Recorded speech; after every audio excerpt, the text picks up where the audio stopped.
Kiwi. The Radio Wammo Breakfast. The best ideas are free with Ben Young from Bwaggy.com. BWAGY.com, back on a Monday. Good morning, Ben. Good morning. Nice to see you. It is a good morning. Yeah, it is a good morning indeed. It's a very crisp morning. Tell us why this is going to be a great week. Oh, it's always going to be a great week. Because I'm we're going to live? tell you about email. Oh, That's why. brilliant. Gosh, okay, all right. Yeah, so- we can only go up from here, I Yeah, think. we can only go up from here.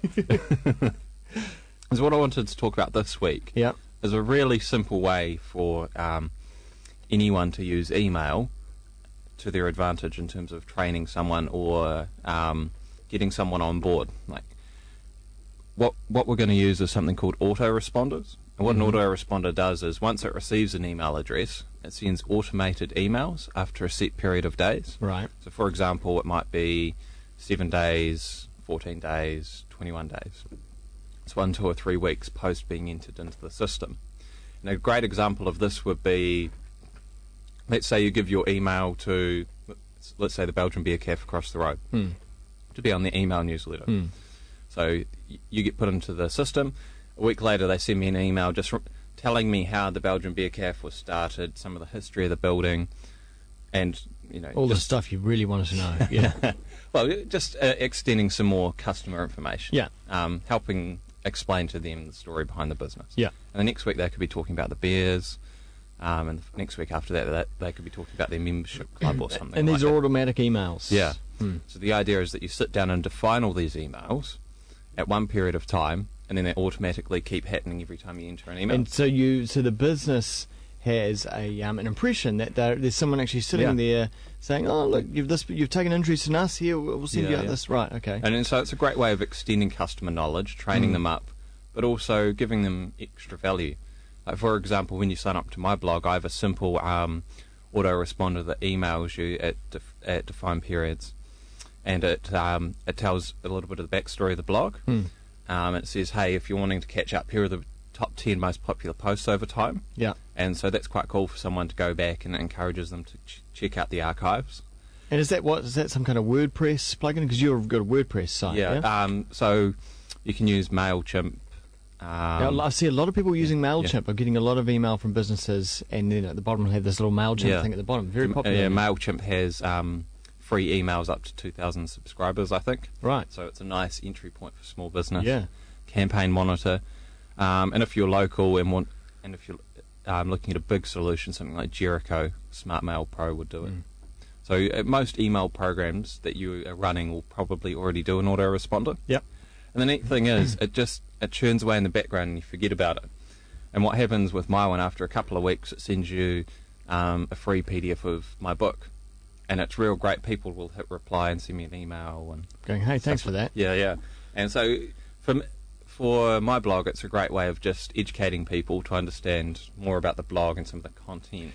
So as a business, would you have to subscribe to these kinds of services, or can you set this up through Outlook or Gmail or anything like that?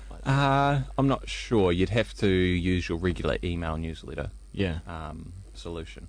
But a couple of other things which you could look at doing is doing some customer training in terms of if you're a services company or B2B, you could put them on the newsletter list, and every week send them a guide to your company or getting the most out of you. Like it could be, here's the top 10 reasons our clients are successful with us. Here's a bit more information about your client manager.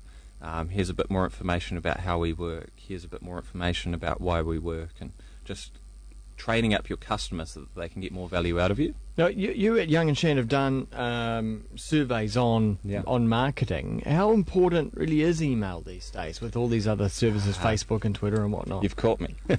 Well, is it still I there? forget the exact number Yeah. of investing in emails, but from memory, I think it was 60 and 75%. Like email is still very, very significant. Firstly, because everyone online has an email.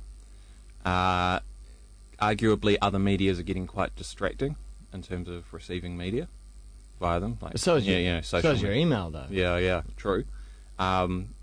Locally, it's not often you get local emails. So there's always that local advantage. You're receiving emails from one of your favourite businesses. Rather than, say, Amazon or eBay or... Yep. And they can be quite timely and relevant. You can really narrowly focus email. And there's a lot of research at the moment coming out about how consumers really enjoy the definitive email in terms of it's just there and you can read it when you want, rather than social media, which is flowing. It has its ebbs and flows, and you have to be there at the right time to catch it. Sure. Yeah. So there's definitely conversations for both sides. But email's still a number one driving force for business.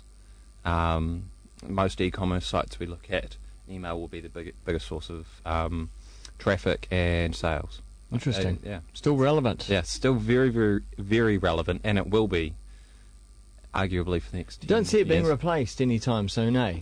No, it's essentially become like sending a letter in a standard post. Yeah. It's an agreed format. If you ask someone to send them an email, they're not going to say no. Yeah. If you ask for other formats, there's a question and It's whether funny or not because they can receive it. direct marketing is still very strong as well. Mm. The bank will still send you stuff in the mail, and obviously it's still paying off for them. Yeah, so direct mail is still working, and I think that's due to efficiencies in posting and printing. Those have come down over time. I was talking to a direct mail company a couple of weeks ago. They were saying they're able to get the cost down to 1 cent per person. So that's incredibly low. And if you can target that, of course you can make a return off it. Just while we're on this tip, I noticed Yellow Pages, once again advertising on TV, I guess they've got that big cash injection and bailout or whatever they got.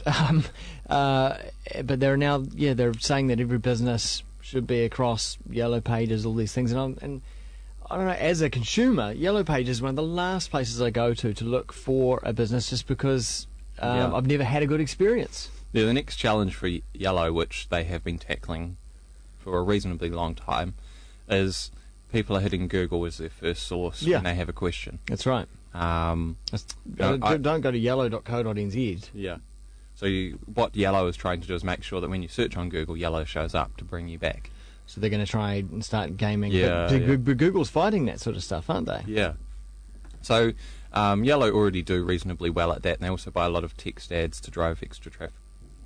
Back. But they really are the middlemen. Yeah, aren't exactly. They're not really providing the service. Yeah, the reality is they're kind of starting to get squeezed out as Google adds extra new features, and like Google Business Listings, Google Places, Maps. When you search for, let's say, Auckland plumber, you're going to see a map on the top of the search results with all the Auckland plumbers. Yeah. A whole lot of Google ads, and if you're Yellow, you're being squeezed down to the second half of the page, and chances are you're going to find what you want in the first part. I was slightly brassed off. The reason why I'm thinking about Yellow is because to receive the white pages and Yellow Pages at my mailbox yesterday, the physical copy. I was like, I thought you guys have stopped doing this. Yeah. We don't even need this anymore. It's funny the tension that people have with receiving the Yellow Pages. 20 years ago, people would love to receive the Yellow Pages. You rang up and complained if you didn't get it. Yeah. So there's Where's just my been this copy? complete switch towards... And now it seems like such a damn waste. Yeah, well, that is the first thing people are talking about, sustainability. Why do you need to print this much? I would rather use your electronic copy. Yeah. And to be honest, I think there was an opt-out site, but then looking at the truck and the dudes who were dumping them off, there's no way that these guys were looking at a list of addresses who had opted out or anything. So even if you had opted out, I don't think that would have worked. Also, the other reality is there's still a portion of the market which still rely on the Yellow Pages. And I'd say that's the baby boomers who still rely on it. And there definitely is value in having a once-off periodical that has this is a set list of plumbers in Auckland, rather than an ebb and flowing list that's changing all the time. It's going to be tuning into a rort, though, isn't it? That businesses will pay to be in exactly. there. And it's a significant amount of money from memory as well. Yeah, we had one client that was spending $250,000 through Yellow Pages through all the options. Crikey. So it was an incredible amount of money, and they were just cutting it back because it was at the point where they weren't getting return. But clearly, if they got up to that level of spending, they were making money beforehand. So, all right, interesting conversation. So found out that email still very relevant, and there's some great tips there as well. If you've got some more ideas or want to know more about that, you can get in touch with Ben over at twitter.com/Bwaggy, BWAGY, and Bwaggy.com.